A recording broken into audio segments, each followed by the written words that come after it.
am literally in a forest infested with snakes. In this video I'm going to be surviving the deadliest biomes ever known to mankind, like hiking Minecraft's deadliest mountain, surviving a desert that has killed many, swimming unprotected with drowned, and so much more. All starting in the Arctic, in the middle of nowhere, where there are polar bears, strays, and not to mention the typical mobs, zombies, skeletons, creepers, and spiders. I started off the day pretty easily, as there were little to no mobs, even though I encountered a few polar bears.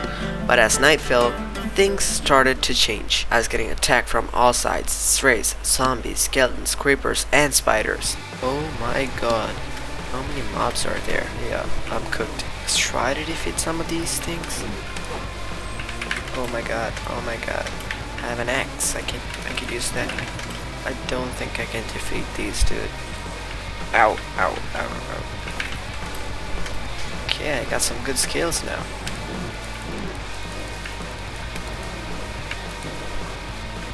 Look at those zombies, they're just drowning. God. Ooh, the sun's rising. By some miracle, I pushed through and survived the night, and that marks our first 24 hours in one of the deadliest biomes in Minecraft. But even for fun challenges like this, nightmares return.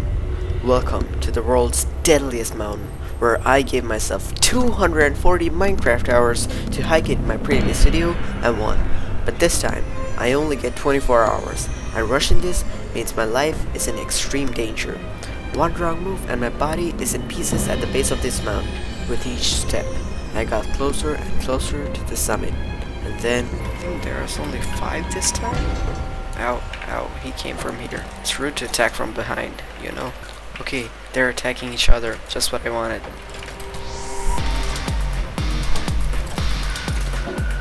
Way easier than last time. I'm getting good at this, or it was because there were only 5 of these things. The sun is rising, yes. Sunrise. We all love that, don't we? In my previous video, I had this view. The view was good, but because of the YouTube compression, it made everything look really bright, so no one could see it. I got a complaint from a person in my class.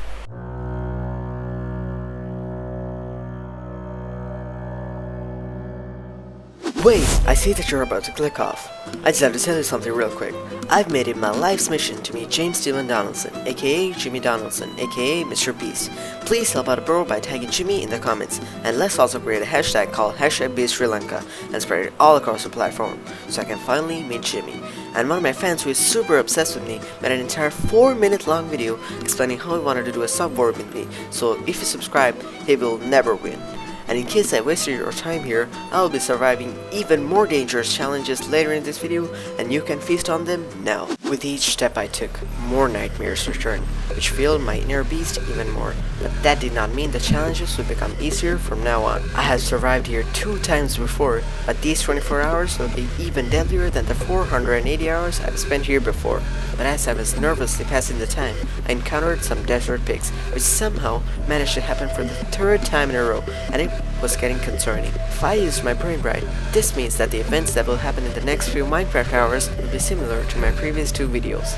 I was right, but this time instead of being attacked by desert creepers and then desert spiders, I got attacked by both of them, which is not a good sign. But little did I know that this was one of the easiest challenges in this video I will face compared to what was to come. Dude, is that a village? Explode, explode. The iron golems might be able to help me. Help me, please, please, please. I'm such a noob.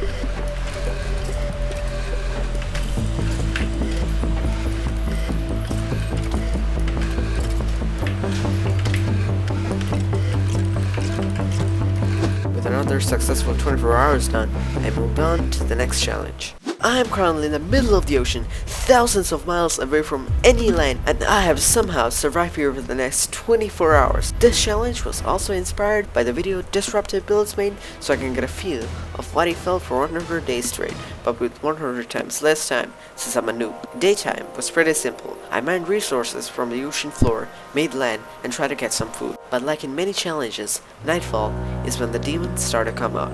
Crowds of drones surrounded me. I could not do anything except for fighting. It was a blessing that I got upgrades for every challenge that I survived. Somehow, by a miracle, Hour 96 felt easier than ever to accomplish. I'm literally in the middle of a forest infested with snakes, and there's nothing to stop them. Except for these boot upgrades I got as a reward for completing the previous challenge. There were snakes everywhere I looked, and I could not find a clear spot for camping. But it was not long before I set up camp in the middle of the forest, waiting there, anxiously waiting for the night to pass. Bed. Speaking of which, as I drifted off to sleep, I began to realize the Arctic, where deadly temperatures could easily kill anyone within a matter of minutes. The deadliest mountain ever known to mankind, where one wrong step could mean a limbless grave. The world's deadliest desert, where even the toughest of men struggled to survive. The open ocean, where a drown would attack me from all sides. And now the snake forest. Even though these challenges were hard, they made me realize that life could be worse. My situation could be worse, so enjoy while you can. Even though I had suffered through the highs and lows of this challenge, you can get a taste of a luxury lifestyle if you watch Death City on screen. And remember, Mythical's death, unplug your computer in a thunderstorm, is actually clean your car. And Mr. Beast Gang, see you around.